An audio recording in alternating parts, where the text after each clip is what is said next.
وددت لو كانت لنا قلوب تجيد احتضان القلوب، لو نملك همسة تزيح عن صدور الأمهات ما أثقلها، أو كلمة واحدة كفيلة بأن تذيب تعب السنين المتراكمة في أعماقهم.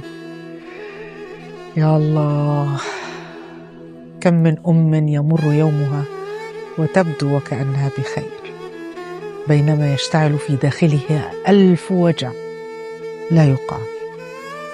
تربي وتداوي وتمنح، لكنها لا تجد من يقرأ صمتها ولا من يسألها كيف حالك؟ كيف حالك حقا؟ ليت لنا حضنا يشبه حنانها نسنده لها في لحظة انكسار ونقول فيه ارتاحي، لقد فعلت ما يكفي. فكل أم تخفي دمعة تستحق دعوة لا تنام، وسكينة تلائم صبرها العظيم، وفرحا يليق بكل مرة قالت فيها أنا بخير وهي ليست كذلك.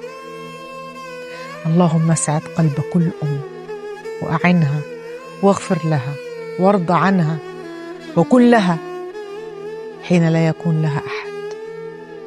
اللهم طمئنها بقدر ما طمأنتنا، وأكرمها بقدر ما جاءت لتشبعنا وسهرت لتسعدنا.